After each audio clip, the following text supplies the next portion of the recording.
Well, I love today because we're discussing something very important, and it's all about you. Our theme this month is expanding your vision, and that's really important. We kind of forget that we should have a vision, and then maybe we'll get a vision for our life, but we don't really connect to it or focus on it, or we limit ourselves. Has anybody self-limited? I thought it was just me. Okay. Yeah, I've done that. Well, we're going to discuss the idea today about remodeling your thoughts. And you know what a remodel is like. I know some people in this very room are going through a remodel right now. And what happens during a remodel? Everything gets torn apart. Everything is messy. And then whenever you had a vision to begin with, right? And sometimes it doesn't even align with the vision that you had. But when it all comes together, it's often better than you had ever imagined it. And that's what I want to invite you to do today, is to remodel your thoughts, remodel your thinking. Take what you're thinking and maybe tear it down and put something new in place. I'm reading a book this month called The Art of Possibility. This is a really good book. I recommend that everybody get it. I might even explore it again later this year just because I like it so much. And it's by Roz Zander and Ben Zander. And there's 3 premises in there that I'd like you to get today. The first one is, it's all invented. The second, we live in a universe of possibility. And the third is giving an A. A shoe factory sends 2 marketing scouts to a region of Africa to study the prospects of expanding the business. One sends back a telegram saying, "Situation hopeless. Stop. No one wears shoes."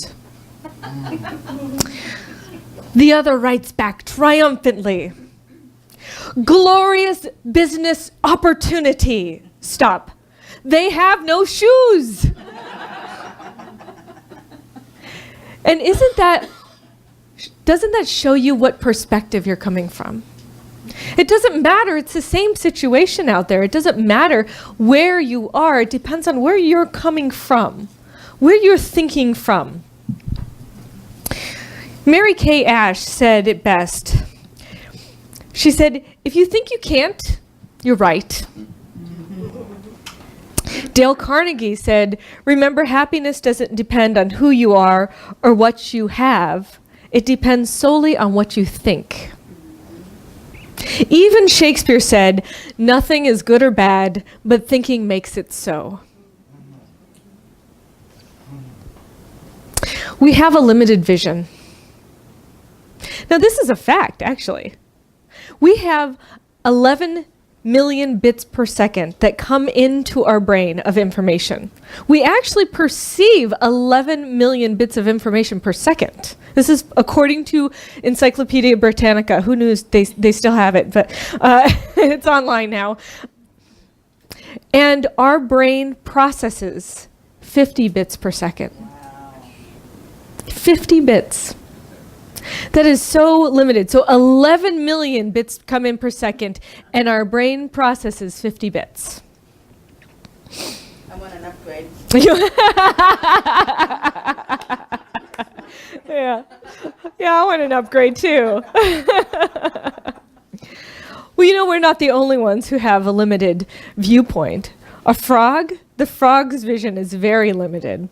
In a 1953 experiment, it showed that the frog's eye can only perceive 4 types of phenomenon: clear lines of contrast, sudden changes in illumination, outlines in motion, and curves of outlines of small dark objects. That's all a frog can see. Now, can you imagine in this big, bright, vibrant world, the frog can't see a sunset. The frog can't see its mother's face or its kid's face. All it sees is enough to get it by, enough where it can see little bugs that are moving, or it can run away from a predator. And that's all it can perceive. But don't you think that's kind of how we are too? There's so much more happening in this world, and yet we can only see this little bit. And we're so invested, like this has to be the right bit. But Neil sees this bit, and Kathleen sees this bit. Right bit. You have the right bit. That's a good bit. A little bit. Oh, right there. So each of us sees that little portion, and we all think we've got the right point of view, right? I'm right and you're wrong, right? We don't even think it, we know it. We know it. It's the law. It's what we've seen. Remember a few weeks ago I showed you that picture of the dress? And some people saw the dress as blue and black, and some people saw the dress as white and gold.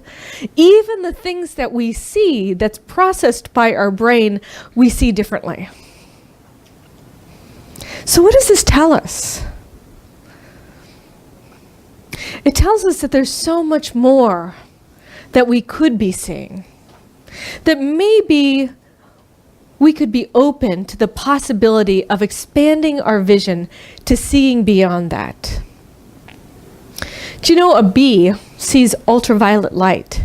And there's flowers that actually have like little runways on them. And the bees are like, hey, there's my path, and it just goes right in there. A dog can hear sounds that we can't hear. And yet all of this information is still happening around us at all times. So what does that mean? What does that mean that we are seeing or perceiving? It's everything that we've built up in our minds that we pretend to think is the real reality. Now, maybe what we think is the real reality is not really the real reality. And we have to be open to taking in an alternate view. Taking in an idea that maybe is different from what we were taught. Maybe what's really going on is even better and greater than you can imagine. Maybe the way that the universe works is even greater and more phenomenal than you can think. And yet we're taught that it had to be this way. That God responds in a certain way to only certain people. If you do the right and perfect thing the right and perfect way, then you're going to get on his good side. And therefore, you're going to get all the riches and all the goodies when you get into heaven. But what if heaven is right here, right now? And the only reason why we don't see it is because we don't know that it's right here, right now. And we haven't decided to open our view to check it out.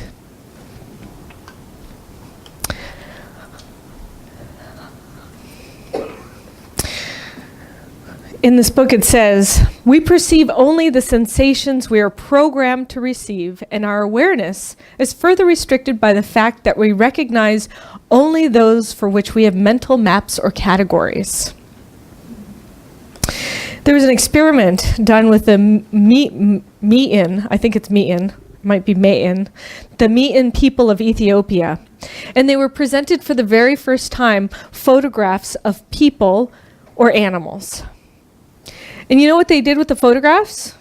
They looked at the photograph, they smelled the photograph, they crumpled the photograph up, they tasted the photograph, but they had no concept that what was in front of them was a representation of a real thing.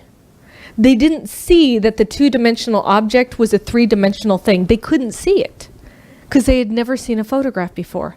And so their mind, their context was not framed to see that in it. You see, our minds are designed to string events into our lives according to what we've been taught and what we've grown up with.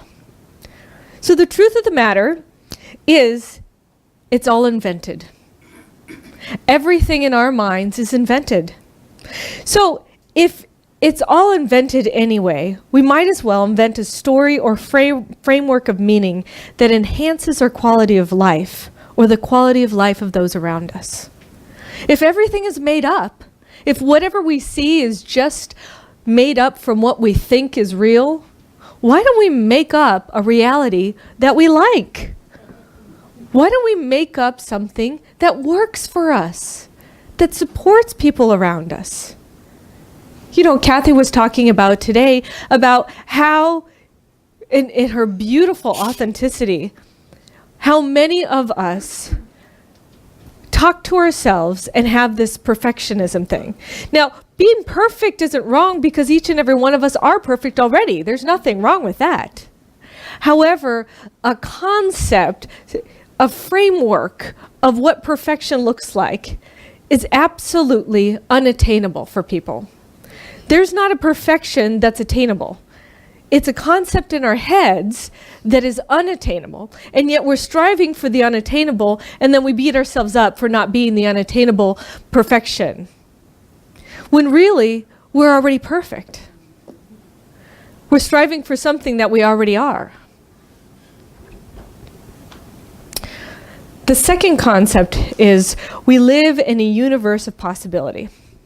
And I love how Roz and Ben describe this. They talk about first how we are physical beings. So our minds are like programmed to be in measurement. We want to measure things. We want to arrange our world in hierarchies. We want to compare and contrast. We'd like to declare groups, people, bodies, places, and ideas as better or more powerful than others. We call this the measurement world. Measurement central, that's what your brain is. Measuring this. Oh, how do I look compared to her? How am I doing compared to them? I was on a walk yesterday in Rancho San Antonio. And as I was walking, I'm walking up this hill. I did the PG&E trail, by the way, if you guys know it. I was a rock star. It was awesome. So I'm walking up the PG&E trail very slowly, walking up. And meanwhile, there's like these really, really elderly, adorable Asian couples that are like booking it past me. Boop, boop, boop, boop, you know? And I'm like, really? But what was I doing? In my head, I was comparing myself to these people. I was comparing myself. Like, oh, I should be doing better because I'm younger. You know, oh, I should be. Anytime you say I should be, you're comparing yourself. And that's how our mind, that's how we were programmed. It doesn't mean that's how it really is, though. You see, when we buy into that idea, we're buying into a world of competition and comparison. We're buying into a world where there's only so many pieces of the pie. And if there's only so many pieces of the pie, I better get my fill, because if I don't, there's not going to be enough for me. Now, what about exploring the concept of God or the universe being infinite? Now, if God were infinite, or the universe were infinite, I don't care what words you use, spirit, source, doesn't matter to me. God resonates with me. But if it doesn't resonate with you, use another word. The quantum field, how's that? I believe the quantum field is infinite. And it's generative, and it's abundant. Now, if I really believe that, if I go off that concept, that would mean that the pie is enormous. And if it's infinite, you can't take from it something that it doesn't already have. So I can take a piece of the pie, and all of a sudden there's more pie. It's always there. There's no taking away. It's continual process. It's always giving. It's always generative. It fills in more and more and more pie. There's not like, oh, this for me, and this for me, and this for me, and sorry, you don't get any. There's, I take some, and there's still some. And you take some, and there's still some. So if you're taking some, and I'm taking some, that doesn't mean there's not enough for you. That means there's still plenty for everybody. And yet we still take in this idea that there has to be only so much.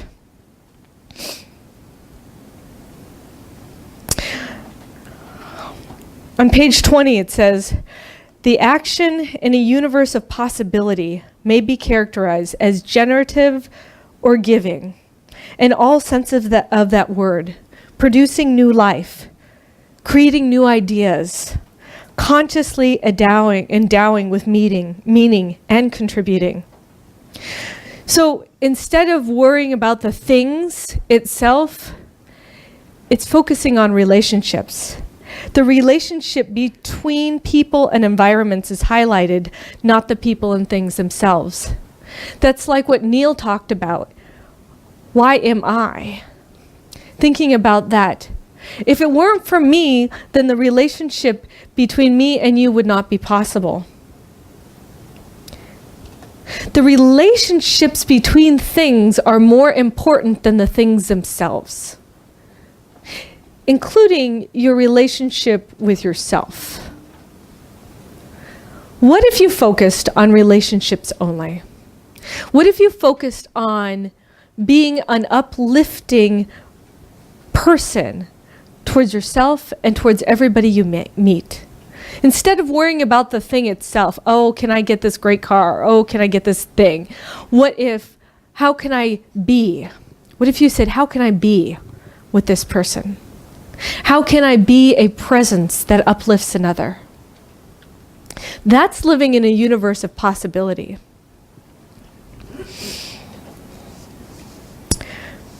Peter Drucker has a parable. It's called the parable of the 3 stonecutters. An old story tells of 3 stonecutters, and they were asked what they were doing. The first one looked very unhappy, and he said, I'm making a living cutting stones. The second looked happier and proud. He kept on hammering while he said, I'm doing the best job of stone cutting in the entire country. The third one looked up with a visionary gleam in his eyes, and he said, I'm building a cathedral.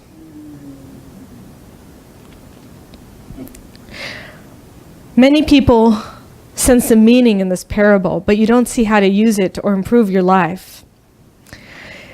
Maybe you should ask yourself these 3 questions. Which of the 3 would I rather be? Which one am I now? Which one would I hire first or want in my community? Or which one are more of my friends and peers like? See, in the measurement world, you set a goal and strive for it. In the universe of possibility, you set the context and you allow life to unfold. It's being in the flow. So again, how can you tell if you are living in Measurement Central? You will notice how your actions and thoughts reflect survival, scarcity, comparison, competition, attachment, and anxiety. So ask yourself, how are my thoughts and actions in this moment a reflection of the measurement world?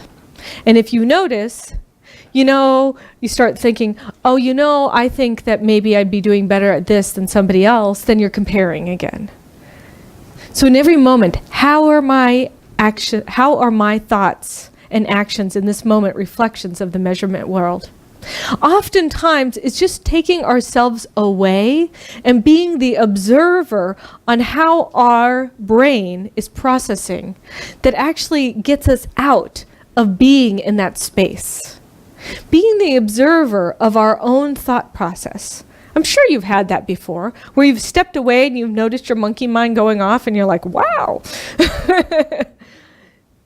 But try and be the observer in every single moment. Try and be. Instead of me going on that hike comparing myself, what if I was just there enjoying myself? So the last one is giving an A. At the University of Southern California, there was a leadership course that was taught to 50 of the most outstanding students out of the 27,000 students in the school. So these 50 students were handpicked by each department. At the end of the course, a grader was assigned.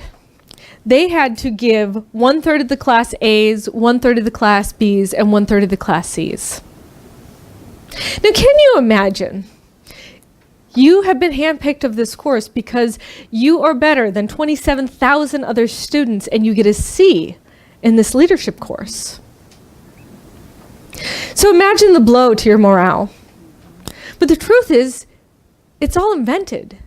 Grades are all invented. This C grade is better than any A grade anybody else would have gotten, but it's all invented. And that person might take that C grade and decide that they're a perfectionist and try more, or decide that they're not enough because of this invention. Michelangelo said, "Inside every block of stone of marble dwells a beautiful statue. One need only remove the excess material to reveal the work of art within." So what if we saw every person like this? What if we saw our coworkers, colleagues, and families, wait staff at restaurants, our boss and friends, as if the perfection is already there, and all that needs to be worked on is a little bit of chiseled here, a little rough edge rounded off there. And so each and every person we come in contact with, we see that perfection. What they call that in that book is called giving an A in the book. You give the person an A to begin with for no reason at all, because they are an A. You assume the best out of them, no matter what.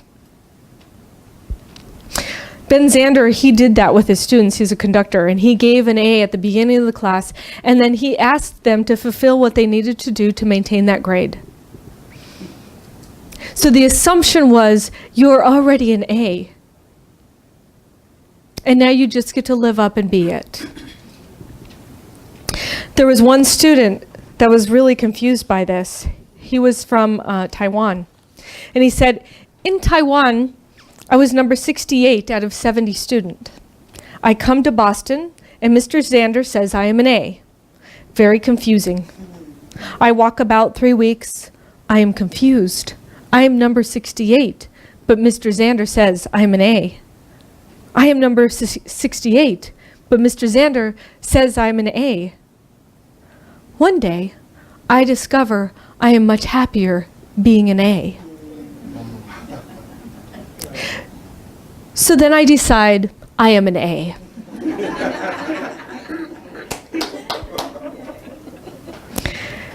So he realized that all these labels were just an invention.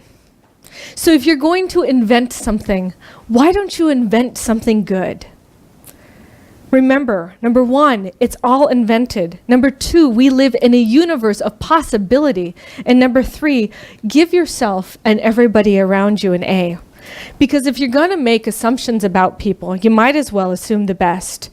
And if you're going to make up a story, you might as well invent a really good story, one that makes you feel better about it. Why not? We're making them up anyway. We might as well enjoy ourselves. So your task this week, your homework, is to give everybody around you an A. Assume the best of everybody. Assume that they're doing the best they can, and look past the rough exterior into the perfect interior. If you're willing to live in a universe of possibility, what would you be doing differently? If you are creating your own world, what would you do differently? You know what I'd do? I'd turn impossible into I'm possible. What are you going to do? Let's pray.